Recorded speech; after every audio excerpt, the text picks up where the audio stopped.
தொடர்ந்து கனமழை நீடித்து வரக்கூடிய நிலையில் சென்னையில் கனமழை கொட்டி தீர்த்து வருகிறது. பல பகுதிகளிலும் சூழல் என்னவாக இருக்கிறது அப்படின்றத நியூஸ் தமிழ் காட்சிப்படுத்தி வருகிறது. தற்பொழுது திரையில நம்ம பார்த்துட்டு இருக்கிறது சென்னை ஆலந்தூர் பகுதி. ஆலந்தூர்ல இருந்து விமான நிலையம் செல்லக்கூடிய சாலையில மரண குழிகள் ஏற்பட்டு இருக்கிறது. நம்ம பார்க்கக்கூடிய இந்த சாலையானது கடந்த ஒரு மாதத்திற்கு முன்பாகத்தான் போடப்பட்டு இருக்கிறது. இருந்தாலும் புத்தம் புதிய சாலையில் இப்படி மரண குழிகள் ஏற்பட்டு இருக்கிறது என அந்த பகுதியில் செல்லக்கூடிய வாகன ஓட்டிகள் கடும் குற்றச்சாட்டுகளை முன்வைக்கிறார்கள். கள தகவல்களோடு இணைகிறார் எம்முடைய செய்தியாளர் மொய்தீன்.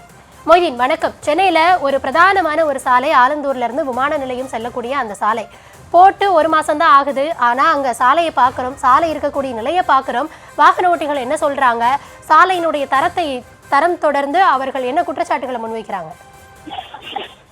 அதாவது புஷ்வா புயல் காரணமாக சென்னையில் காலை முதலே பல பகுதிகளில் மழை வெளுத்து வாங்குகின்றன. முக்கியமாக ஆலந்தூர், ஆதம்பாக்கம், வேளச்சேரி, விமான நிலையம் உள்ளிட்ட பகுதிகளில் காலை முதலே மழை பெய்து வருகிறது.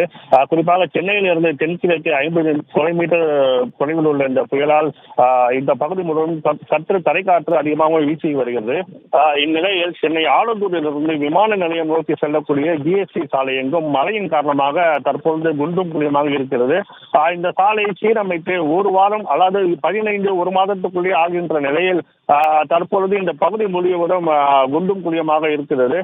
விமான நிலையம், தாம்பரம், சிலாம்பாக்கம் உள்ளிட்ட முக்கிய பகுதிகளுக்கு இந்த சாலை வழியே செல்ல வேண்டிய நிலையில் தற்பொழுது இந்த சாலை குண்டும் குழியமாக இருப்பதால் வாகனங்கள் மெதுவாக நகர்ந்து சென்று கொண்டு இருக்கின்றன. அதிகாரிகள் துரிதமாக இந்த சாலையை சீரமைத்து முக்கிய சாலையான இந்த சாலையில் போக்குவரத்து சீர் செய்ய வேண்டும் என வாகன ஓட்டிகளும் பகுதிவாசிகளும் கோரிக்கை வைக்கின்றனர்.